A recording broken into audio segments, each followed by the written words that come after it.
Hi everyone. Thank you for joining us this afternoon for our webinar on supporting culturally and linguistically diverse families in the early years, brought to you by the Centre's Early Start Bright Future program. Before we get started, I'd just like to begin by acknowledging the traditional owners of the land on which we are all joining from today. I'm fortunate to be joining you from Wadawurrung country and would like to pay my respects to elders past and present and extend that respect to all Aboriginal people joining us today and acknowledge the importance of connection to culture and community for First Nations children and that sovereignty was never ceded and this always was and always will be Aboriginal land. Before we begin, we just wanted to clarify the focus and terminology of this webinar today. So we'll be discussing non-Indigenous, culturally and linguistically diverse or COLD children and families. As the experiences of First Nations children and families are unique and deserve dedicated discussions. If you'd like to view the webinar that we hosted earlier this year on supporting First Nations children in the early years, you can find the recording on our resource hub and on the Centre's YouTube channel.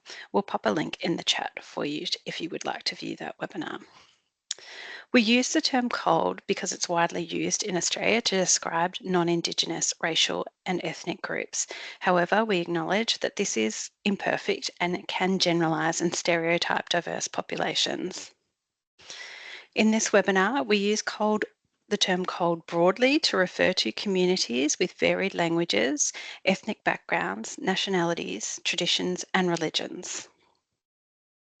We encourage you to reflect on your approach to working with COLD communities, and we'll share a podcast episode from the Emerging Minds team, which we found helpful to support our own reflection. We would encourage you, when engaging with new families from diverse backgrounds, to approach them with genuine curiosity, empathy, and respect, to gain an understanding of the language and customs which are important to their family, and to provide support and guidance in navigating the various early years systems. Some families may have had a very difficult experience with government bodies, and for others, our model of early education and care will be very different to what they are used to or may have experienced in the past. But we know by supporting diverse families to access and engage in early learning opportunities for their children that we all benefit. Today, we're going to hear from some fantastic speakers about some of the work that is being done to support the engagement of culturally and linguistically diverse families in early learning opportunities, and also ways that you can promote the creation of culturally safe and engaging environments for the families in your communities.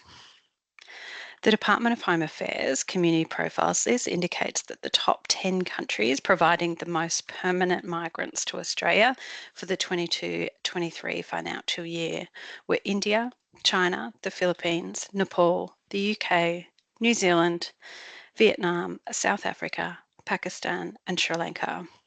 And the top 3 source of countries of humanitarian entrance during that same period were Afghanistan, Iraq, and Myanmar. Regardless of how families arrive in Australia or where they have come from, they may face significant challenges in navigating our language, culture, and systems. Access to kindergarten and other early learning opportunities provides children and their families with opportunities to connect with the community, to build friendships and social networks, to build their English skills and connect with other supports. I would now like to introduce Meg Pethybridge and Belinda Whitelaw. So Meg is the Community Hub Support Coordinator employed by the Greater Shepparton Lighthouse project, who will talk to us about how the community hubs have created welcoming environments and help connect diverse families in the Shepparton area with early learning opportunities. And Belinda is the Best Start Coordinator with the Greater Shepparton City Council. Thanks, Meg. Thanks, Michelle. Welcome, everyone. Thank you for joining us today, and thank you to Michelle and Joe for the opportunity to share the community hubs with you all. So I'd like to acknowledge you that I am joining you from the traditional lands of the Yorta Yorta people today and pay my respects to their elders past, present and emerging. As Michelle said, my name is Meg and I have the privilege of supporting 3 community hubs in the Greater Shepparton Municipality. The team have asked me to speak primarily about our connections with early services today. And so I have asked my colleague Belinda to help me. So she's the Best Start Program Coordinator at the Greater Shepparton City Council, and she coordinates all of the playgroup facilitators for my community hubs. Thank you, Belinda. She'll join us a bit later and I'll give her the floor. So community hubs, what are they? There are 100 community hubs across Australia, and we're based in primary schools where the families need a bit of support, and many are in settlement areas. Our job is to connect the families to each other and to their schools to improve social cohesion, educational and vocational outcomes. And I think the key word in this description on the page here is welcoming. So if you can imagine moving to a country where the language, the dress, the food, and the cultural traditions are completely different to your own, and then you come to a community hub. You meet a lovely, welcoming local person who invites you to events to make lovely, welcoming friends, helps you to learn about the country, and helps your family to settle into your new life. This is what we do for many migrant, refugee, and asylum seeker families. So our 4 pillars, engagement, English, early childhood, and vocational pathways, are how we structure our activities to connect women and young children with each other, the community, and the schools. Many families initially come to community hubs to access programs for their children and soon find something interesting for themselves as well. Our hubs run English language conversation, programs for beginners and intermediate levels, which are all free and available to anyone. We also have literacy programs, playgroups for mums and children, sewing, knitting, gardening, cooking, and wellbeing activities. There's no eligibility requirements to access a community hub. Our programs are free and also they're run in the community for the community. Some other community activities we've seen are mostly inclusive of core community rather than what we're doing is actually developing our programs based on what the hub families are asking for, what they need in the place where they are already, and drawing on the assets of the hub members themselves. If there's any questions, Michelle, do you want to pause or are you happy to wait until the end? Up to you, Meg. We can do them at the end, or if you see something you want to respond to straight away, you are more than welcome to. Sure. I can't see the chat, so Okay. I might just hang on to them till the end. Okay. So here we go. Hubs provide a safe space and a soft entry and engagement programs to help women access support that they might otherwise miss. A lot of our families have not had the same educational experiences that many Australians have, and they don't necessarily have the same educational expectations either. So for some women, the community hub is the first opportunity to have an education or to learn as they didn't attend school in their home country. Many have minimal literacy in their own language or none, and now are having to adapt to a new country and language. Some asylum seekers also don't have the opportunity to attend the TAFE English classes as they do not receive any government payment support. We find that many women from migrant, asylum seeker, and refugee backgrounds spend most of their time at home and isolated from the rest of the community. For many women, the only place they go outside of the family home and appointments is the hub. Many women can't drive, have limited public transport access, and I should have said we're in Shepparton, so limited public access to transport in the country. Many have young children and can't access any childminding for them. Unfortunately, these women also miss out on opportunities to meet other people, to learn, to receive health support, and often their children arrive at school without having any English language or social skills.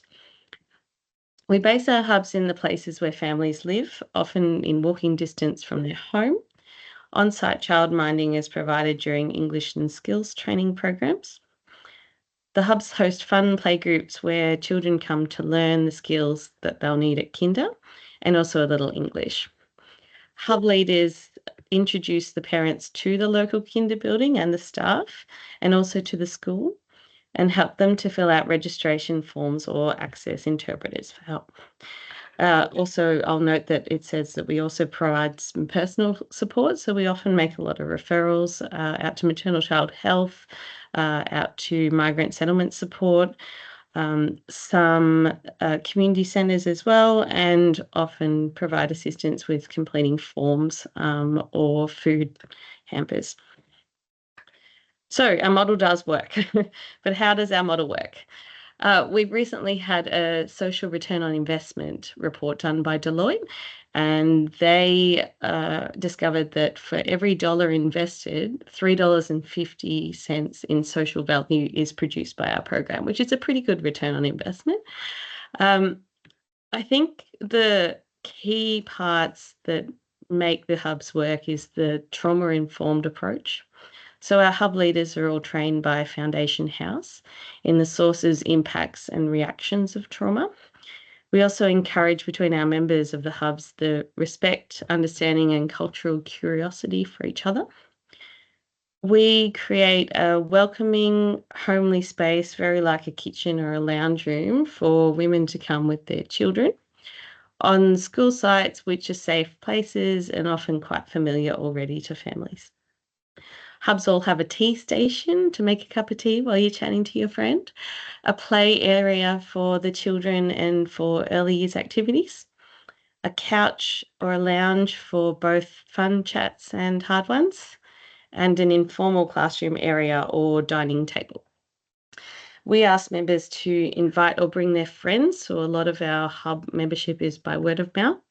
And also to reach out to other women who might be alone at home with or without little children. So some of our families, their grandparents actually come if they have caring responsibilities. We have a lot of foster mums come as well. Our hub members design the programs. So for example, if a member's really good at embroidery and other women want to learn, we'll start a class. We're giving the mothers empowerment through that and supporting them to share their skills and their strengths, as well as practice their English. We encourage everyone to share their culture. So we host celebrations of everyone's cultural festivals and traditions, invite everyone to bring food and tea to share, which is also a soft way to practice their English. One of my hub leaders has been working with refugee and migrant families for decades, and she discovered that many migrants don't have anyone else to celebrate their cultural festivals with locally. There's a lot of people who are on their own and don't have anyone from their own cultural background around them. So it's a really lovely way within the hub to develop connection, friendships, community, and understanding while celebrating each other. So this is where I'll give Belinda the floor. I can't actually see if she's on here. Yep. Can you unmute yourself, Belinda? Yep. Thank you, Meg. Thank you. So I'm just going to talk briefly about some of the work that we've been doing in Greater Shepparton with the 3 community hubs that are located here. So our early years team at council has worked hard to establish some really good links with the school community hubs and the leaders at each of those. And we also understand and appreciate that the women and children who are attending and coming along to the hubs may not be engaged with any other services or have any understanding about early years programs and the systems in Australia. So if we want to reach these families and support their child's early years development, so that is, we want to make sure that the children are registered and enrolled and attending kinder, that they're coming along to supporter play groups, that they're attending maternal and child health for their key age and stage visits. We need to take the services or the activities to the hub. And as Meg has already mentioned, the hubs are providing a really safe and welcoming and supportive space for these families. So we don't want to ask them to navigate a whole new physical environment, like come along to council, try to navigate going through there. When they're trying to navigate and understand a whole new service system and life here in Australia. So for want of a better word, we need to take advantage of or build on what the hub leaders have already established with these families. So some of the outreach activities that we have been doing at the hubs include running kindergarten registration support sessions. We've had maternal and child health nurses attending the hubs to talk about the service itself, and also book in children so they can have their key age and stage visits completed, and also organising guest speakers to come along and talk to the families about any topic that they may have raised with the hub leaders that they're interested in. So it might be something, we've done stuff around language development or healthy foods as well. Just in regards, excuse me, to the kinder registration support sessions, to give you a little bit more information about what we've done there. What we do is send one of our early years staff members along with a bilingual worker as well. So having language support is really important to each of the 3 hubs, and the hub leader is also in attendance. And we sit there and complete the registration form for the parent and the child as well. The promotion is done by the hub leaders and also the bilingual workers, because they've established that trust and rapport with the families. And what we've seen since we've started taking these registration support sessions out to the hubs is actually a significant increase in the number of completed registration forms for our multicultural children, simply by going to the hubs. And then, of course, this leads to opportunities to have further discussions with the families about, do you know about supported playgroup? Do you understand what playgroup is? We've also got a maternal and child health service. We can help with your child's immunisation. So there's lots of opportunities to have conversations about other programs and activities while we're completing those kinder registration sessions.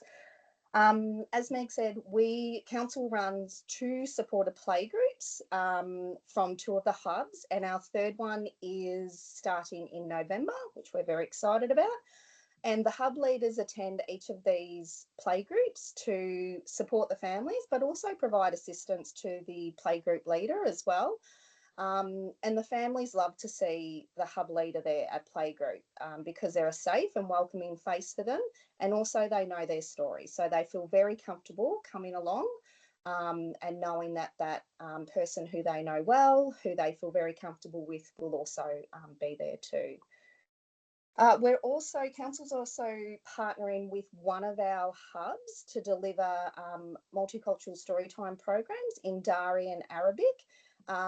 It's quite early days, so we've only been going, we started in term 3, but attendance is building, and we know that the reason that families are coming along to those storytime sessions is because the hub leader is there, and it's also because we're running it from the space where the hub is located. The families feel safe in that space. They know how to get there. They know how to navigate it. So again, we're building on what the hub leaders have already established with these families. And the hub leaders are also really great at reaching out to us. So if they've got a question about kindergarten or maternal and child health, they contact our COLD, Early Years Outreach Officer, our MCH team, our Central Kinder Registration Officer, and just ask those questions. We would get a phone call or an email probably once a fortnight, I think, from them. And they're very good, very proactive when a new family arrives at one of the hubs, just to have a talk to them about the different early years services and then make those connections and contacts for them. So I guess just probably in summary from our experience, my key message to people would be to really identify where families are already attending and engaged, and where they feel welcome and where they feel safe, and go there to either deliver your service or program, or start to engage families, in whatever process it may be, whether it's kinder registration or MCH whatever. And also to work closely with those people who have already established that rapport and trust with our COLD families.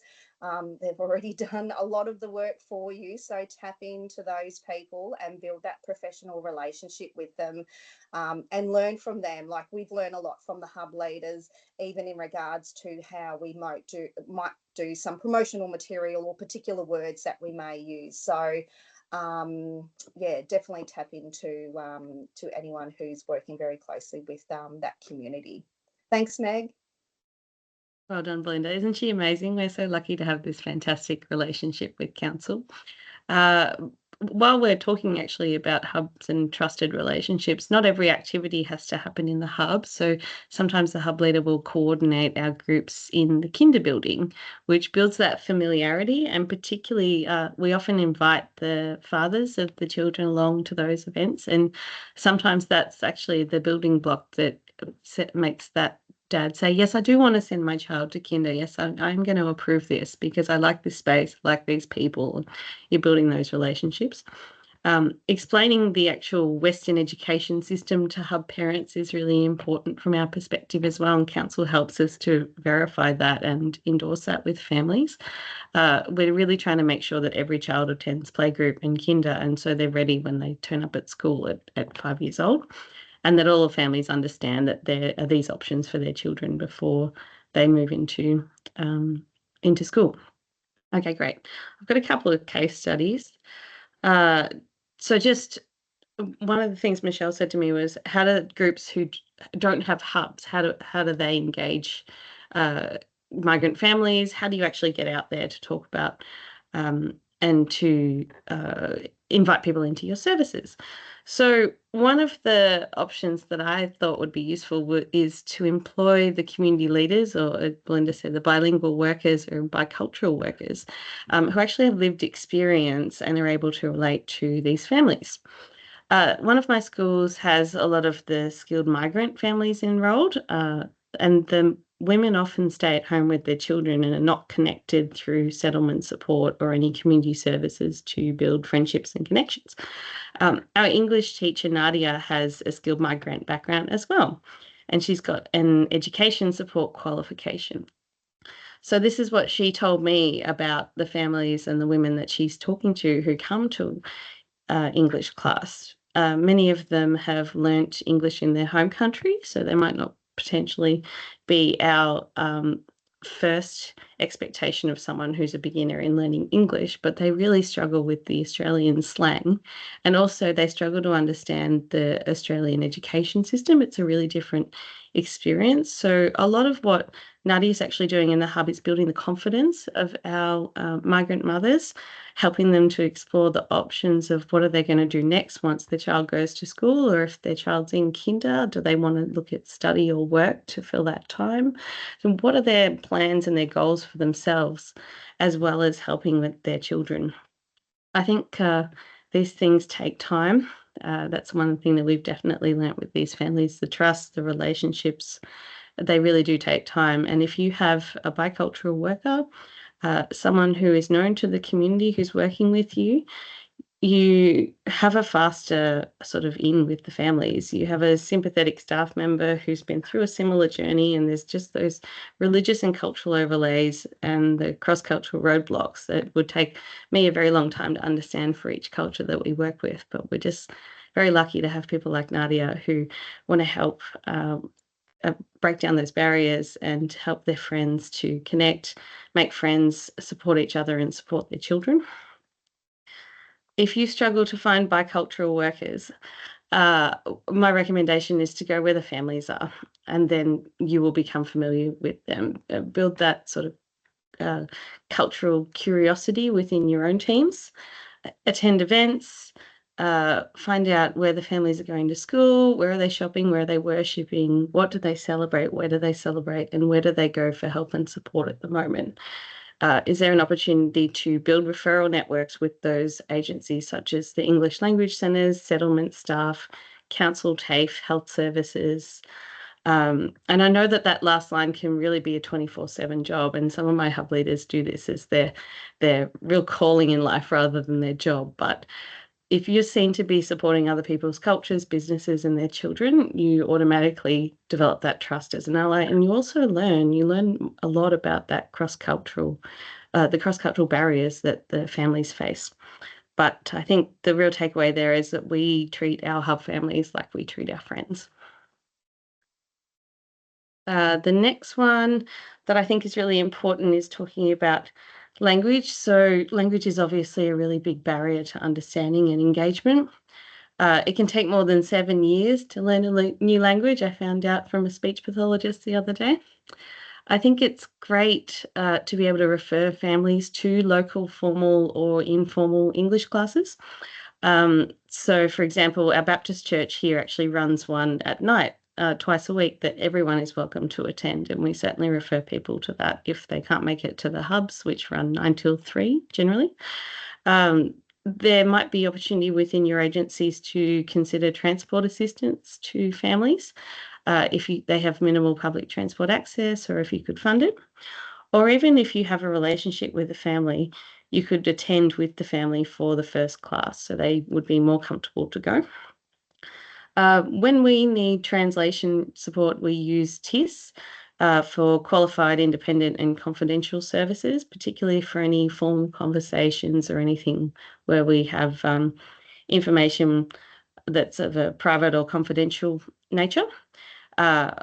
Sometimes we are able to, actually I should say also that they're quite in hot demand, and it's not always available to get a translator on call, so you can definitely pre-book these services. Community members also have access to free translation services over the phone.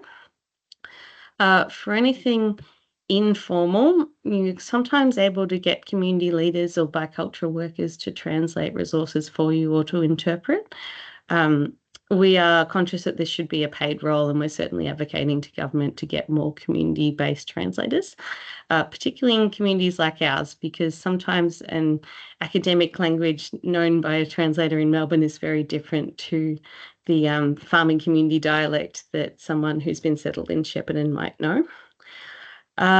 Google Translate can also be useful if there's no other option, or if you just need one word. But a lot of the people in our community come from farming backgrounds and don't have a lot of literacy in their own language, and sometimes struggle to even understand the health translations that come through. I always recommend pictorial or visual aids are really helpful if you're creating any resources for families, and that can also communicate messages to people who have no literacy. There's also a lot of courses online about simple English language and pictorial messaging.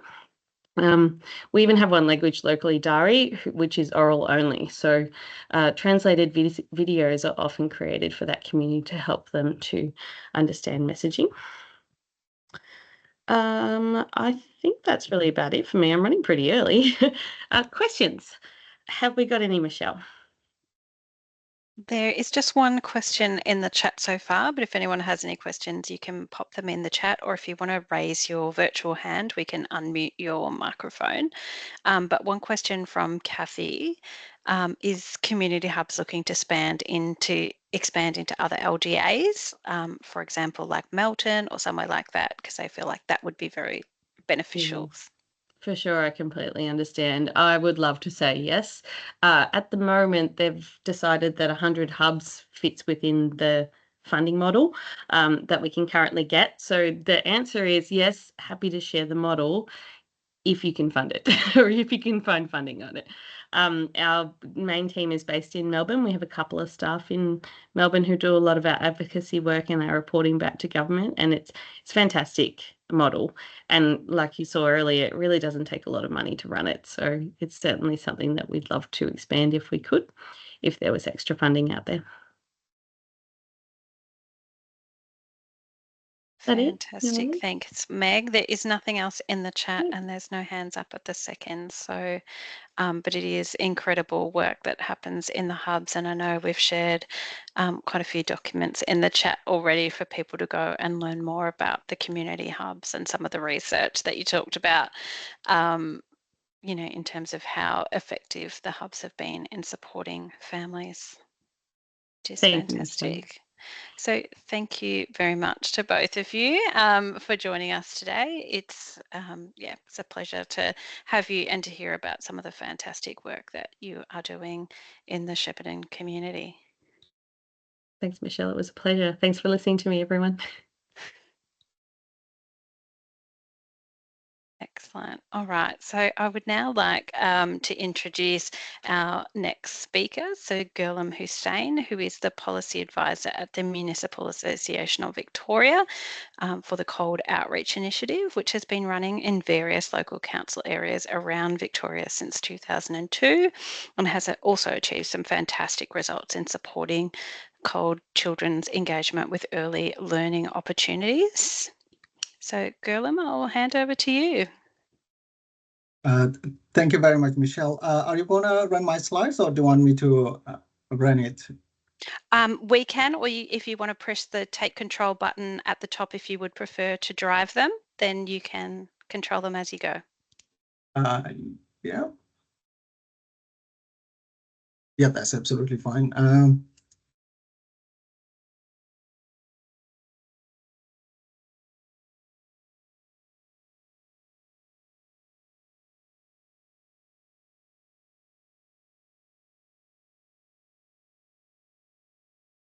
How can I go to the next slide? Sorry. So if in the little banner at the top of your top of the slides, you should have a little button. Maybe you have to click the more button, and then it'll say take control, and you can take control of the slides from there.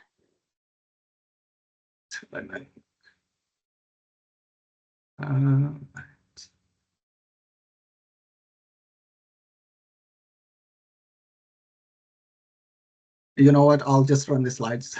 That's fine. Is it okay to share the slides? Yeah, I can take these ones down. Absolutely. Yeah, absolutely. Absolutely. Oh, hang on. I found it. Sorry. Michelle, all good? Yep. Easy. All good. Thank you very much, Michelle, for giving me the opportunity to talk about Cold Outreach Initiative. I would like to start with the acknowledgement of country. I respectfully acknowledge the traditional owners of the land which I'm on today, the Winnering people of Kulin Nation, and pay respect to their elders past and present. As an organization representing all Victorian councils, on behalf of the MAV, I also wish to acknowledge the traditional owners from across the state. I also want to mention here that I feel a privilege to work with Belinda Whitelaw, Shepparton City Council. She is a wealth of knowledge, and I was so lucky to work with her as a cold outreach worker. So thank you, Belinda.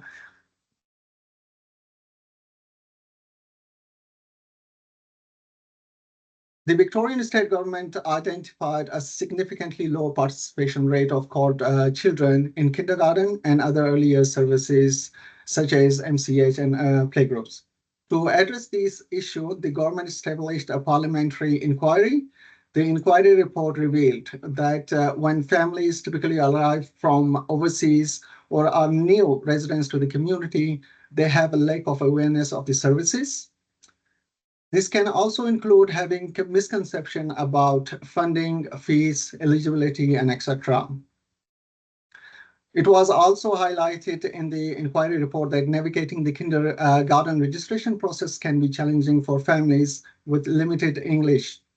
About 2.7% of the population do not speak English well, and 1% of the population do not have any English at all.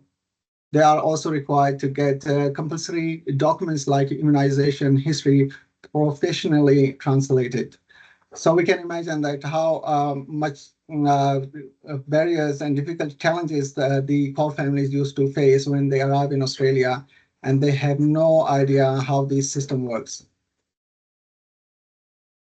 It was also mentioned that there can be a lack of cultural awareness at centers, which can mean for families do not find the kinder environment very welcoming, which also make their children feel uncomfortable and not settled, which ended up in a low rate of participation and attendance.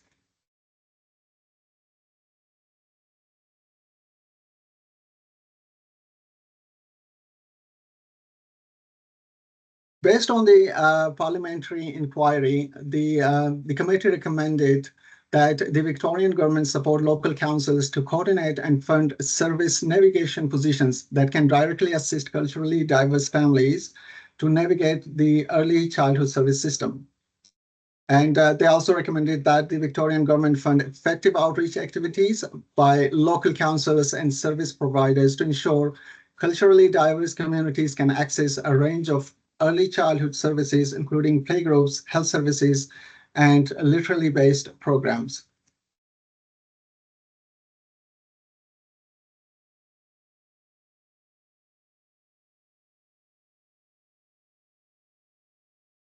So based on the inquiry report, the state government announced a $4 million budget over 3 years to support successful kindergarten registration and enrollment of all children.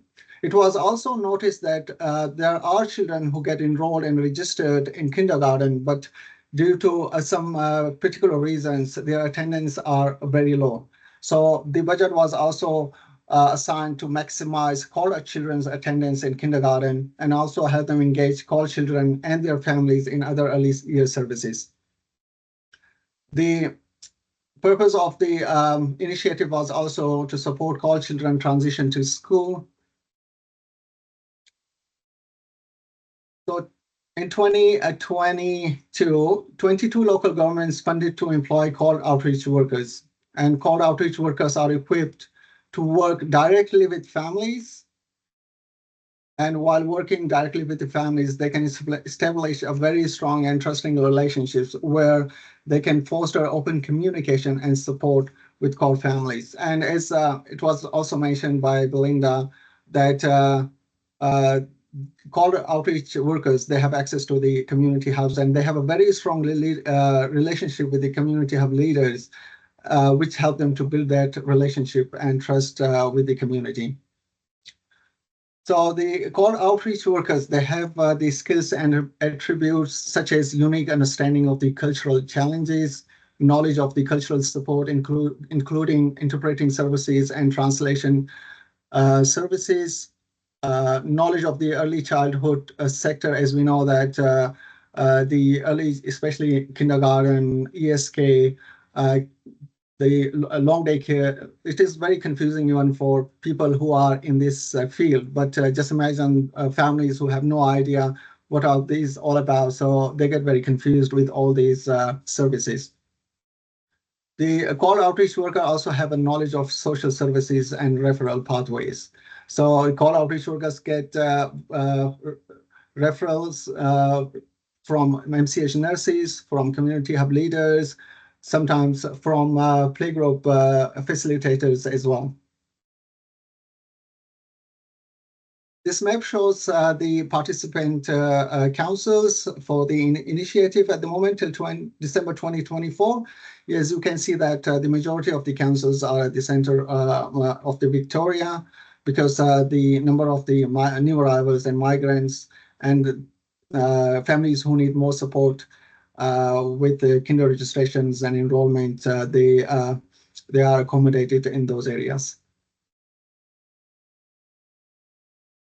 So the question is, how call outreach workers support families? They identify families' needs identify families in need of support, and community hubs. They are also support call families to identify those families, because as mentioned earlier in Belinda's presentation, that the families, they are very engaged in community hubs, and the leaders know them very well. The trust is there. And when the community hub leaders, they know that there are families who are having challenges getting kinder registration and enrollment, so they refer them to the call outreach workers. They also guide families through kindergarten registrations and enrollment processes. There are councils where the call outreach workers, they conduct different enrollment and registration sessions at different locations where they engage with the families and invite them to come, where they can help them to fill the registration and engagement, registration and enrollment forms. They also work with families and educators to maximize kindergarten attendance. Um, Kinder teachers sometimes they face challenges having the right attendance or high attendance in their kindergarten, so they reach out to call outreach workers, and call outreach workers they since their trust is there and relationship is there, they communicate with the families the importance of the kindergarten, and also uh, they sometimes send messages to the families to remind them about the kindergarten sessions. All outreach workers also help families transition to school. It's not only limited to kindergarten, but also when the children they finish their kindergarten and ready to go to school. There are so many forms, there are so many documents that needs to be translated, that needs to be retrieved from the system. So call outreach workers are there to support them. And also they provide positive referral pathways. The call outreach workers, they provide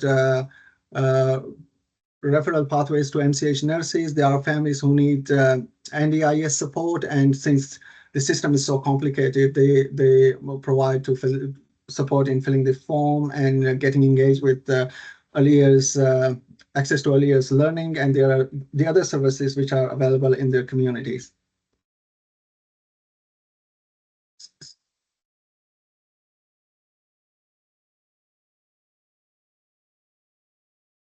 So since the beginning of the called outreach initiative, the awareness of early year services among called communities has increased tremendously.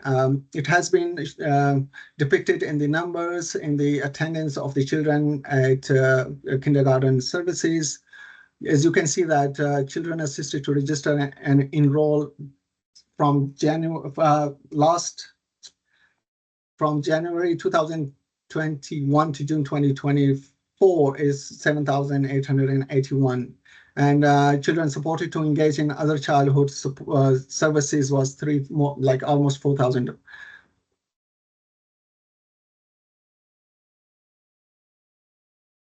Between January 2023 and December 2023, families with 92 different languages was supported by called outreach workers. And those families, their country of origin, they are from 65 countries of origin, and they were supported by call outreach workers. The call outreach workers has also expanded the community networks, including healthcare, NDIS, and social programs. Future direction, the Department of Education, looking at the success of the initiative, has decided to continue the program till June 2027. They have announced a budget of $9.4 million to get this initiative keep going till 2027. And also the purpose is to support councils' outreach activities with new emerging multicultural communities, develop targeted resources for called workers, and foster ongoing engagement and feedback mechanism, and embed the core families into early childhood education settings.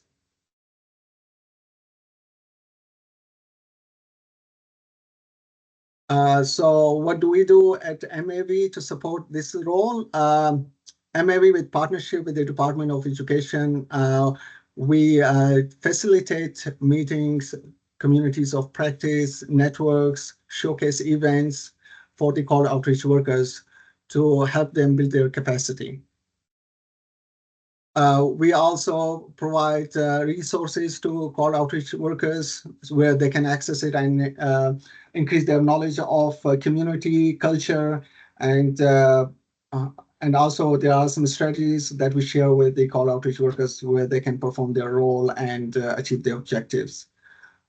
We provide proactive advice and support to all councils, not only the ones who are participating, but those councils who are not participating. We provide support and advice to them as well. At the moment, we have developed a a centralized webpage for the called outreach workers where we have put all the resources like presentations, resources from the internet in different languages. So if a call outreach workers want something that they are not sure about it, they can reach that webpage and they can access all those resources. So there are resources available for them as well. We also provide system level approach to the call outreach workers.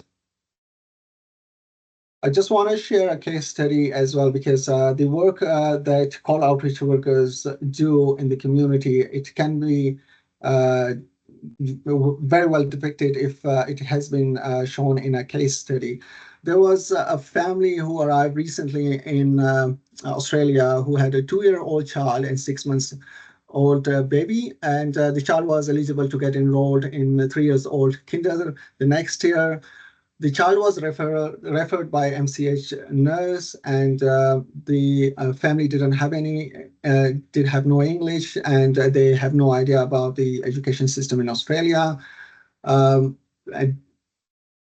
so the knowledge of the kindergarten, the knowledge of the early years services, the family did have none of those. So how could the call outreach workers support this family?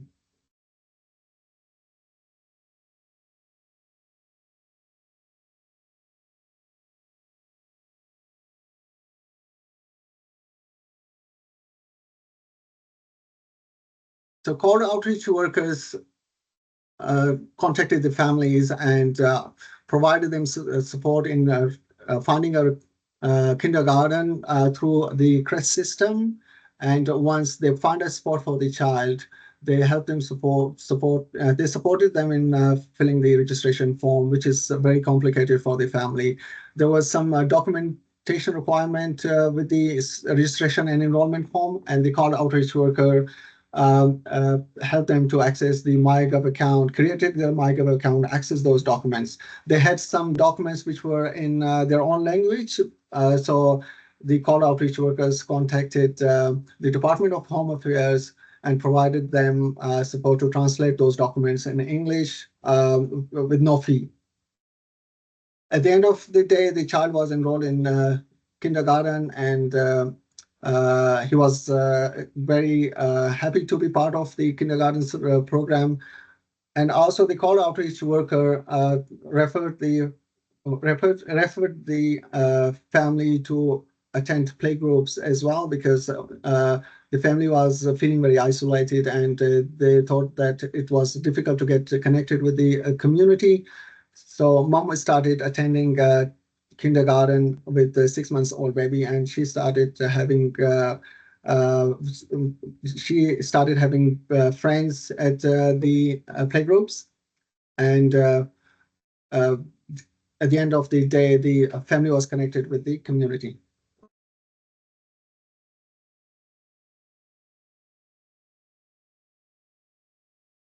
There were some updates that I want to share with you guys. The department, as you know, announced to continue the initiative till 2027. In month of August, the councils were invited to attend a session about expression of interest, because the councils who are interested to apply for this funding, they have to submit their expression of interest. The department is assessing the expression of interest applications at the moment, and hopefully by first week of November, the department will announce the successful councils. That's about it. Michelle, I'm not sure if there is any question. Thanks, Ghulam. We've got a hand raised, so I'll just unmute or microphone. You should be able to unmute now, Nalandra. Yes. Thanks. Yeah. Thank you, everyone. My name is Nilthara, and I'm from Derby City Council. I'm early outreach officer. I really want to thank you. I just want to take opportunity to thank you, MAV, and especially Ghulam, helping us out learning a lot of things, sharing to each other, and this role is so important. It's for me is like creating a bridge between each services which is within the council or out other referrals, other councils as well. And as Ghulam said, it's culture is important, but the culture and language makes such a huge change when we as outreach officers be with the families and help them to understand not only knowledge of education system but knowledge of language. It's very different here, so it's a it's very important role what we all working. But also I want to thank each one of services and all of you that helping families who's really looking forward to have our support. So once again, thank you. Thank you very much, Linda. Thank you. Ghulam or Meg, feel free to jump in as well. Do you think that there are particular strategies that have made these models so effective in improving attendance and engagement for, a really broad range of families? As you said, Ghulam, like 92 different languages. And is there particular elements of either the community hubs or the cold outreach program that you think are really important to its success? Absolutely. The concept with the core families, especially the concept of council was a bit, I would say, fearful. Like they never thought that the council was considered always like fine, rubbish, and all the bad stuff about the councils. But being a core outreach worker myself, going out, meeting with the families, and showing them that the council is there to support their child to get enrolled in kindergarten, to get engaged with the services available in the earlier space. It developed that trust, and also the bilingual workers, the community hubs leaders, they are actually, I think, the backbone of the community. They are the ones who provide support, referral pathways to the call outreach workers. I can add a little bit to that, Michelle. I would just say that offering help to the families is a really big way to engage them. Often they'll look at a service and they'll go, "Oh, I have to do all of these things." And what we do is, can we help you with that? That's really the message that we're giving. And G was excellent at his job. I'm sad we lost him to MAV, but I'm glad that he's able to still share this passion and do the work on that level. Good to see you. Thank you very much. And another question, I don't think there's any new ones in the chat, but I'm wondering how, particularly in areas where, as we've heard today, obviously community hubs and the cold outreach program are not everywhere. We'd like them to be everywhere, but they're not at the moment. So how can those service providers who are working in those areas where they don't have access to specialist resources make sure that they're offering support, but also building, a culturally safe environment that helps to build capacity and empower families? One of the objectives of this initiative is also to engage those councils who are not actually part of the initiative through MAB. So I personally contact the councils who are not a part of the initiative, and we invite them to attend our COPs. We invite them to have access to our called Connect page, which has all the resources, and MAB is always available to support those communities, those councils in any way possible.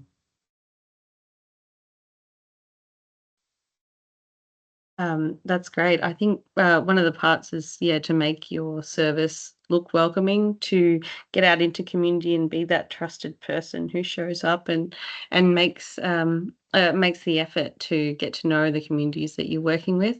And I think Belinda also said part of it was just having conversations with community about how do we make our service look more. How do we make it more welcoming? How do we make our spaces more welcoming? It's just asking families and co-designing with them can be really helpful there too. Absolutely. So, Fantastic. Thank you. Tanya, you've got your hand up. You should be able to unmute now and ask your question.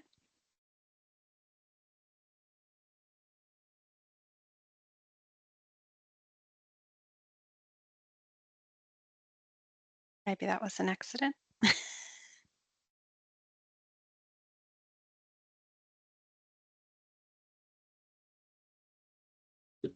Jed got a question, I think. Yep, Jed, I've just unmuted you, Jade, so or allowed your mic so you can unmute and ask your question.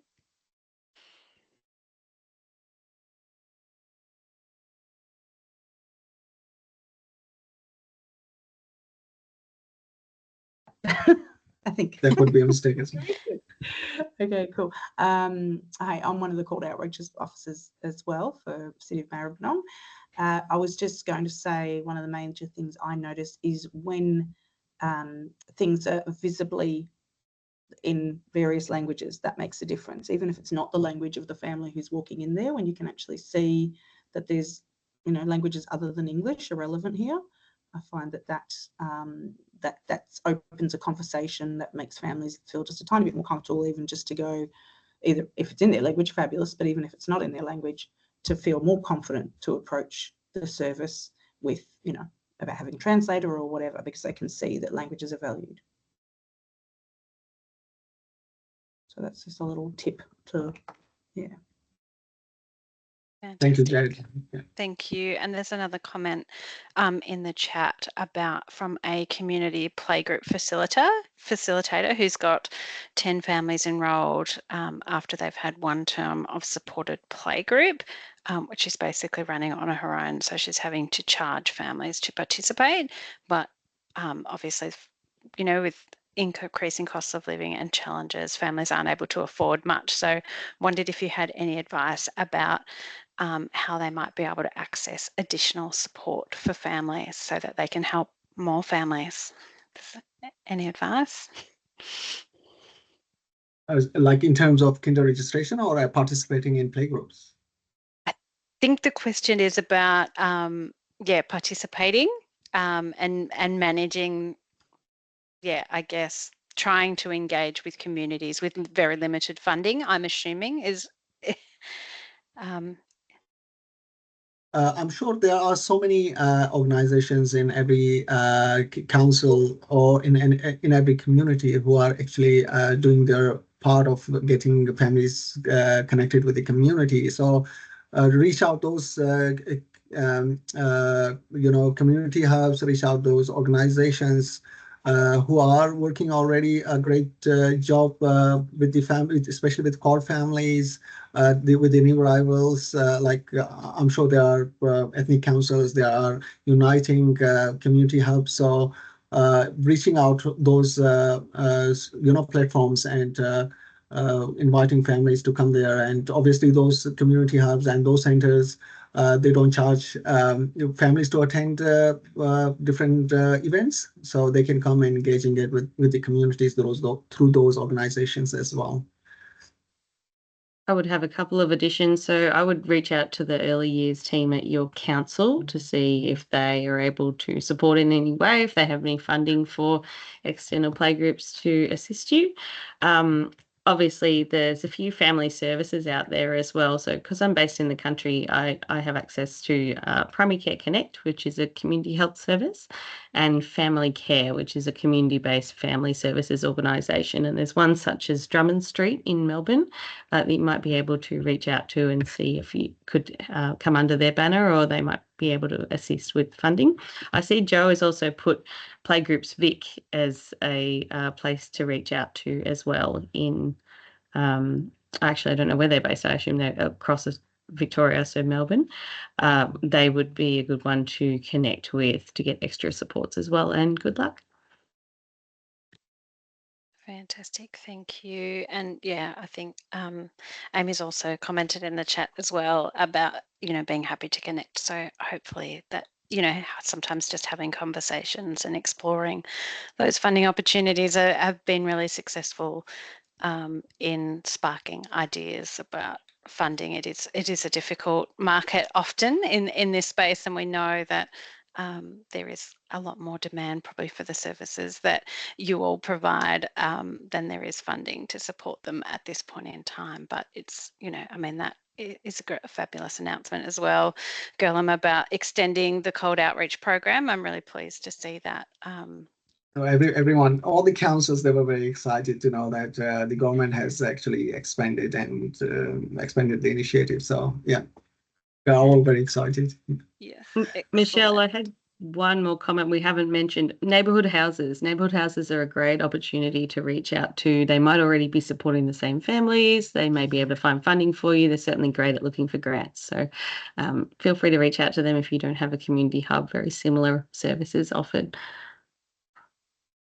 Fantastic, thank you. And I might ask you one more question that's popped up before we move on, which is about how your services might look at engaging with fathers or dads. I know Meg, you touched on it briefly before, but there's some interest in working specifically with culturally diverse dads. I'm happy to take that one, G, if you like, or do you want to go first? Yeah, absolutely. Yes. No. It's not easy, and particularly when most of our services run within the school hours. So a lot of dads are working at that time. We have tried a few things over the years, including soccer. So dads and children playing sports together, playing soccer together. It does depend on being able to have a worker available to either be at the school or open the facilities or coordinate the event, which generally doesn't happen in schools that easily. They're quite strict on what they're allowed to do after hours. I'm actually talking to a fantastic service in Melbourne at the moment called Dad Fit. So Ryan, the fellow who runs it, was an international cricketer, and he's got 3 little children himself, and he found that there really wasn't a lot of support for dads. So he runs a 5-week program called Dad Fit, where he'll get some dads together of children up to the age of 9. They run some sporting activities or gym-related activities for physical exercise, and then they have a conversation about parenting, whether it's about their relationship with their child, their relationship with the child's mother, other sort of topics that they relate to being a dad. And this is run after hours, so if the father is working, they can come. He's looking to reach out, so he's been working in the Hume hubs with a bicultural worker from Drummond Street. Thank you, Jo. I just see she's put the link in the chat. She's very good at this. And they're definitely looking at expanding that program. He has another staff member and it's funded through philanthropy, so he wasn't asking me for any money, but definitely a great program that we're looking at expanding into, because as everyone is finding, it is difficult to get dads involved. But a lot of dads do come to our playgroups if they have their children on those days, which is really great for us. Yeah, certainly a difficult area. And I just want to add one more thing, that with the core families, dads feel very shy going in an environment where there are too many females. So I think the presence of a bilingual worker who is male, probably a call outreach worker being a male, that's going to make a huge difference. Because being at Shepparton, I attended a few playgroups with Jenny, and I attended like 5 sessions, and it was very interesting to notice that the number of dads started increasing day by day, because when they came with their partners, they knew that, oh, geez, there's a male call workers or playgroup facilitator is there, so they felt more comfortable. They used to come and talk to me as well. So I think that could be an idea, to have a male bilingual worker, educator, or community hub leader even, to make to increase the participation of the dads in community hubs and playgroups. Yeah. Fantastic, thank you. I know it is always a tricky space sometimes in practice, but really good tips from all of you and some great information being shared in the chat. You might have to let Ryan know from DadFit that there's probably a whole bunch of people who are going to reach out to him now to try and secure his expansion project. But thank you both for joining us. It's incredible work that both of your programs are achieving for families, particularly in the early years. So really appreciate you sharing your knowledge with us today. So thank you very much for joining us. I'm now going to introduce Carolyn Rice. Carolyn is a early childhood development coordinator at Gippsland Lakes Complete Health, and Carolyn's going to talk to us a little bit about her role and how with her local child and family services and early years services have worked together to provide services to an increasingly diverse community down in Gippsland, where there are no specialist cold services. Just, I guess, as a bit of an example about some of the things we've talked about when you don't have access to some of these specific programs, exploring opportunities to engage with families. So thanks, Carolyn.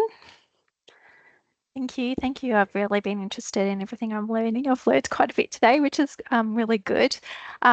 So first of all, I just like to acknowledge that the area I work is in East Gippsland, and that's in the community of the Gunai people, and pay respect to the elders past, present and emerging. And I'm excited to speak with you today. I do apologise that I don't have a presentation. I sort of found about this a little late, so it'd be exciting still to talk to you about what I've been doing in East Gippsland. So first of all, I am an early childhood development coordinator. I'm also a maternal and child health nurse. As a maternal child health nurse, obviously I work with families and children of 0 to 5 to monitor their growth and development and provide education, support and referral. And as the early childhood development coordinator, I work with services such as maternal and child health, integrated family services, the Orange Door, early years services, kinders, childcare centres, and allied health services, provide advocacy, secretary consultations, and support educators to support the families that they're working with in the community of all different backgrounds. So it's a highly diverse role, and it's really exciting because I can make it a little bit of what I want to do, and to make it what it greater than what it is. And so at the moment, I'm actually running a supported play group in East Gippsland for our core community, or culturally diverse community, as part of my ECD role, early childhood development role. The reason we started one in this area is because we found a community to become more diverse, and the maternal child health nurse service, we're finding we're having more and more beautiful new families in our area from diverse cultural backgrounds. We have market garden services here, businesses here, and a lot of our called workers come from that community. And so we've just found our community become more and more diverse, and finding that families, parents lacking being on their own, being socially isolated, as many of you have described before, the other speakers, and seeking a community which they can make their own as well. And so one of my beautiful maternal child health nurses said that maybe we could start a play group, and I thought, oh, that's a great idea. So we decided to do that. We don't have any multicultural services or called services out here at all. So our growth in our core community here has been very quick and unexpected in many ways. So we're just trying to provide some services for these families as we go along. Our council don't supply any culturally diverse services at the moment, but I'm sure they will in the future. And I look forward to telling them about that program that you were just talking about, which is great. So I identified the need. We had a lot of Timor-Leste families, so we decided to go approach a Catholic church here to see if we could hire their hall to run a playgroup there, because a lot of the families that we were seeing were worshipping as part of that community. So they were quite happy to help us have that hall. We run our new parents group there as well, which is really handy. And I advertised it basically with a flyer initially through the maternal child health services and through other services at Gippsland Lakes Complete Health, which is where I work, which I don't think I actually mentioned as well, but I know that Michelle did, to advertise the group. We started off with 3 families, and I just had a whole lot of toys and books at home, which I've been saving for my grandchildren, which hadn't come along yet, but I'm sure they will soon. And we're using those to in the play group. So we started off with 3 families, some Timor-Leste families, and another beautiful family from Sri Lanka, and I actually didn't need a flyer because every week word of mouth got out, and I had more and more families coming along. Every week, another person would bring along a family, their friends. So we've grown from 3 beautiful families to now about 23, 24, getting about 14 to 13 families regularly each week, which including fathers and grandparents as well, which is really amazing and fantastic thing to happen. So obviously there was a need there, and we're finding that we're getting a much more diverse cultural group of people. So we're having a lot of Thai families come along, have an Indian family, Sri Lankan, Malaysian, Chinese. So it's a very, very diverse cultural picture as well. And to actually, so on the day that we run playgroup, I've worked with other playgroups, so I've gained a lot of knowledge with them, and I've created some structure around what we do. So when the families come along, we just have activities, and I do some craft activities with them, and we also have free play, of course. And we have story time when families bring healthy food along to eat with, share with their children.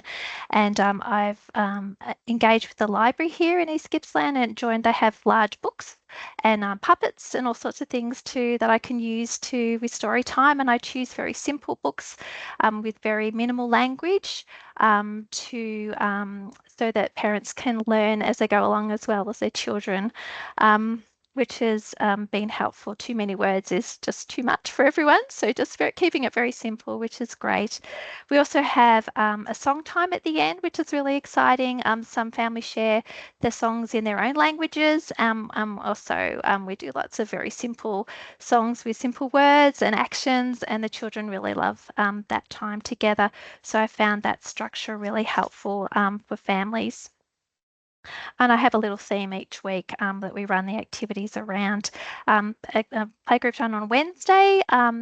Like I said, it's in Mary's Parish Hall, and every 3rd week we go to another venue because the hall's booked up. At the moment, I'm the only facilitator, and as my group grows and grows, I'm hoping to get someone else to support me.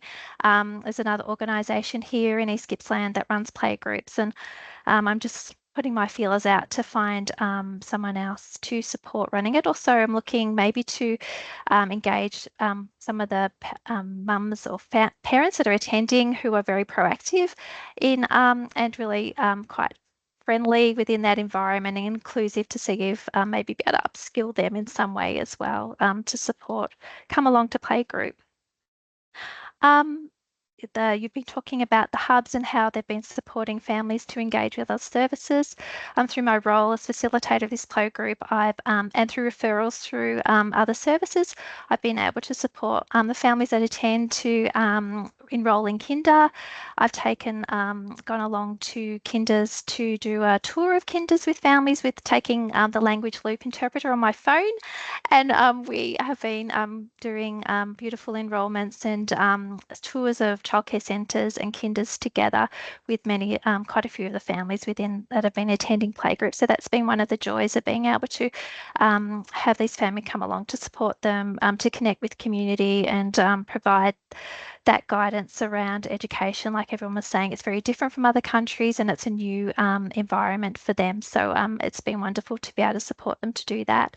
I've also supported some families to engage with other services in that area. I had a little person who needed to go to have an audiology assessment, so I was able to go along with that with those parents, with the little girl to negate that that service. I took once again I took the language loop interpreter on my phone, and we were able to support them to work through that that assessment and that screening, and to also have everything explained of what was going on and the outcome of the assessment, which was really good.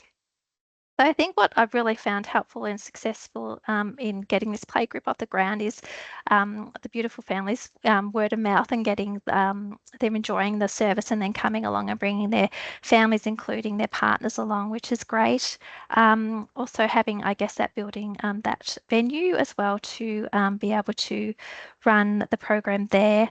And it's also been really good because I've been able to bring the limited multicultural services we have in this area along to meet my community, a little playgroup community, and they're surprised to find where people are gathering. And I said, yep, this is where all your people that you are supposed to be engaging with are, or are engaging with, or need to engage with are. So the TAFE program, I've had a beautiful educator come along from there, and she was just, her eyes lit up when she entered my room and saw these amazing families. And she was able to go around and talk to them all about the program that offered at the TAFE. Obviously, there's limited in the visa requirements for those programs, as Meg was saying before, and I love the fact that you've set up other ways of them accessing English language, which is amazing, and it's sent something off in my brain, so I'll look into that a little bit further, because obviously there's free childcare and everything associated with those English language classes, but you have to have virtually permanency or be aiming towards permanency to access those English language programs. But it's been great to get TAFE along and to think a little bit around how they can make their environment a little bit more friendly. Obviously, there's childcare is free, but there's no childcare places anywhere in East Gippsland. It's very limited, and we've got 2-year waiting list to get into childcare. So I was encouraging them to be a little bit more creative around that, maybe to see what that looks like. But I love the way you were talking about other organisations are doing simple language classes. So that's something to consider in the future. I'm also invited the settlement engagement and transition support worker, who is based in Moe, which is about 2.5 hours from here, but they do come down to East Gippsland, which is wonderful, and they're going to come along to my playgroup as well, and to see how they can support the beautiful parents that attend. So just trying to draw the limited services we are to where the families are, so they can get some support and at least have people that might be able to guide them as well. Migration agents are limited down here. We do have someone that works privately, and often we access her to get some little free advice every now and again for our clients, which is exciting. So just a few anecdotes. I have a couple of Muslim faith families attending, and one of the mums there said she posted the playgroup on her Muslim mums, I think it was, Facebook page, which was amazing. So she was keen to share that with her community, which is lovely. And we've had one little family last week or the week before last who had no family to celebrate their little 3-year-old's birthday with. So she texted me to see if she could bring a cake and along. And so we all celebrated this little person's birthday. So they had some community to do that with, which was really, really special. Yeah, so obviously we continue to grow. There's lots of things that keep popping up that need to be, these families need to support it in, and it's a never learning process for me. And just trying to find services to support these families is challenging but exciting as well. And it's good to be able to bring the cultural diversity of our community that's increasing to services in this area, so they can think more broadly about how they run their services, and try and feed up to higher levels to say that, hey, East Gippsland is getting quite diverse and needs that extra support, and maybe funding and some programs to support these lovely families coming to our little playgroup here.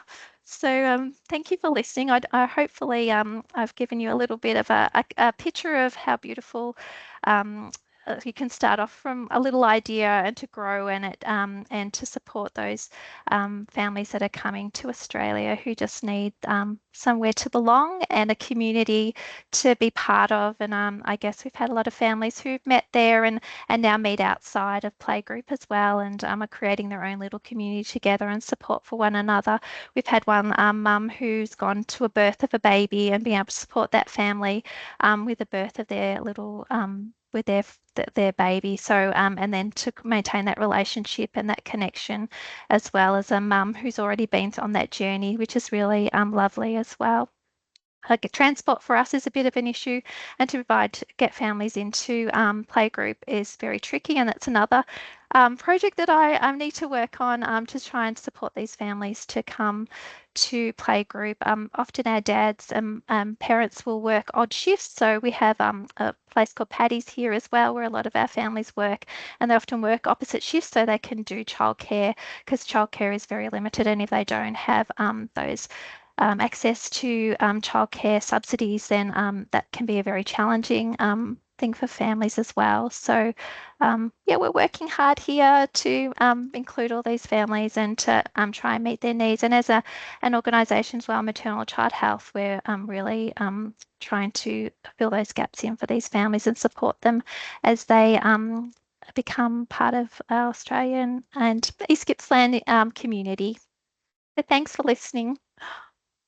Thanks, Carolyn. It's and I know we didn't give you a lot of notice, but we really wanted people to hear your example of your playgroup that you created based on that community need that you identified, but also just to share that message that, you know, we don't have to have those multicultural or culturally specific services to be able to make a real change. And I think, you know, one of the growth in your playgroup from 3 families to where it is today is just a real testament to that, you know, creating that environment and doing it, as we've talked about already, where people are already going. So it's a place that's familiar to them is really important in supporting that community and the strengths that have come out of that, and people belonging to a playgroup and being really proud to be a part of the playgroup, and, you know, sharing celebrations and things like that's really important for a whole range of reasons, for,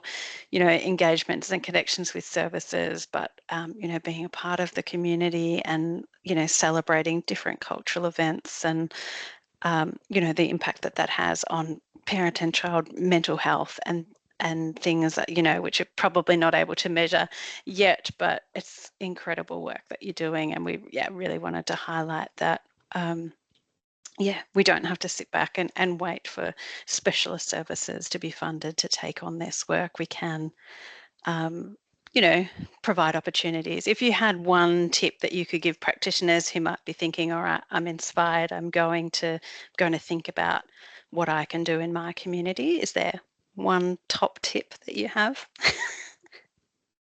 I'm not sure. I guess, like you said, you need to. I guess we're very fortunate because I work at Maternal Child Health. We sort of have a very captive audience in many ways, or people are coming to us for help and support. So, I guess I guess is going to where these people are and to just create an opportunity to come together. I guess in a non-threatening environment where it's fairly casual and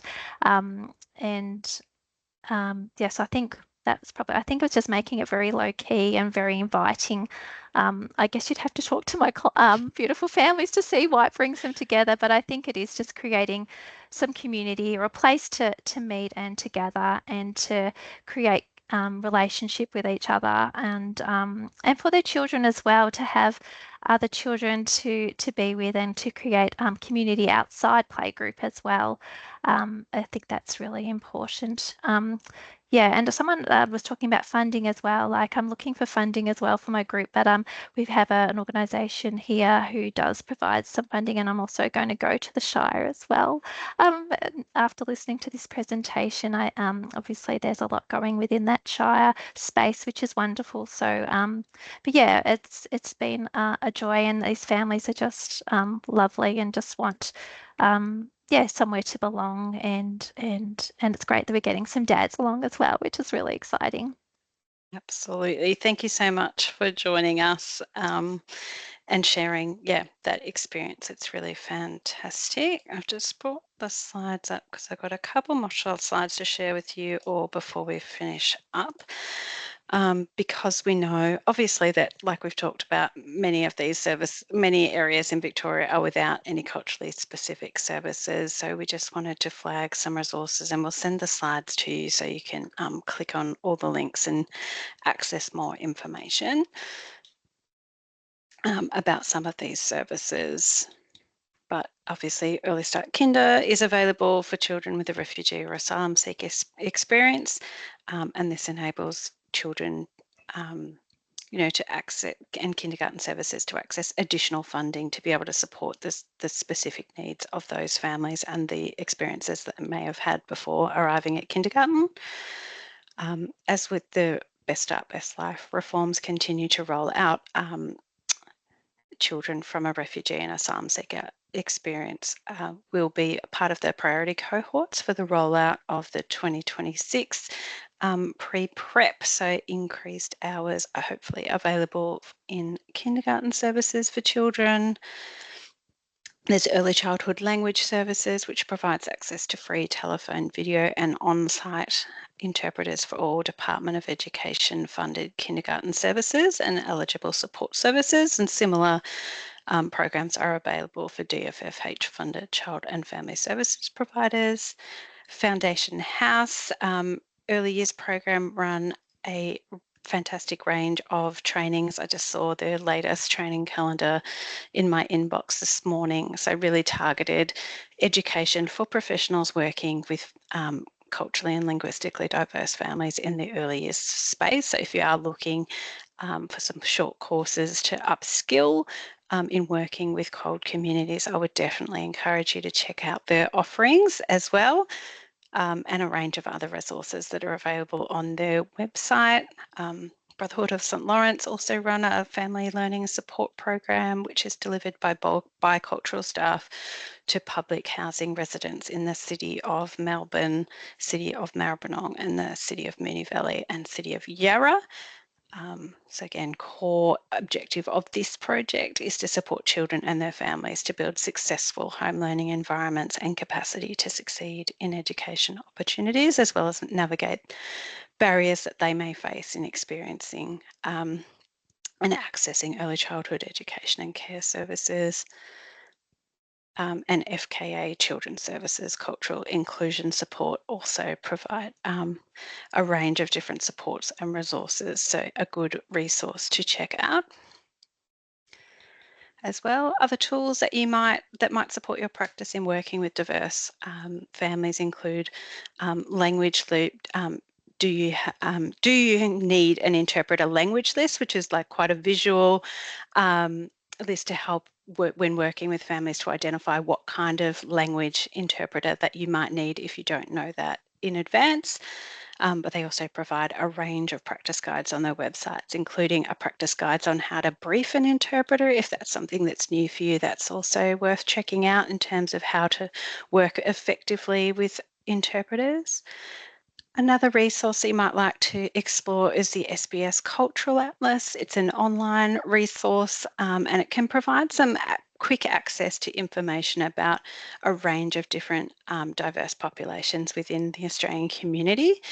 And it can be a good resource to explore before meeting a new client, just to get a bit of an understanding about their cultural background if you've not worked with anyone from that culture before. So the atlas includes subheadings that include kind of core concepts, common greetings within the family, situation, dates of significance, etiquette, sort of do's and don'ts, and many more. So it can give you it is generalised information, but sometimes it's good to, before meeting a family, just to have a basic understanding of some of the important cultural elements of that particular culture. And there's also a resource on our Early Years Hub website, which lists a range of translated resources available in a variety of community languages for families to support engagement with kindergarten, and includes links to health-related resources that are typical in the early years space, and more information and links to other government websites to support COLD families. So do check that out as well. For funded kindergarten programs, there's also a range of supports available through the school readiness funding menu items that support culturally and linguistically diverse inclusion, access and participation. So we've talked about a few of those, and I'm not going to go through them because we've got a minute left, but you'll be able to click on the links for all of these programs in the slides, which will follow up with you in the next couple of days with the link to the recording. But really some fantastic supports available through these programs. But that really brings us to the end of our session today. So I would like to again thank all of our presenters for sharing their knowledge with us today. It's been a really fantastic session. And thank you to all of you who have joined us today. I know there's a lot of events on this afternoon, so thank you for coming to this one. We hope you've enjoyed the session and are inspired to think about how you might be able to support your local culturally and linguistically diverse community. And we ask that if you have a few moments to spare, if you could please complete the feedback survey. It just helps us to shape future events to understand what you'd like to learn more about. And we look forward to seeing you next time. But in the meantime, you can keep up to date with all things early years by subscribing to the Early Years, the Early Start Bright Future newsletter. We'll pop the link for that in the chat as well. But thank you everyone for joining us. And yeah, thank you again to all of our presenters today. It was amazing. Thank you.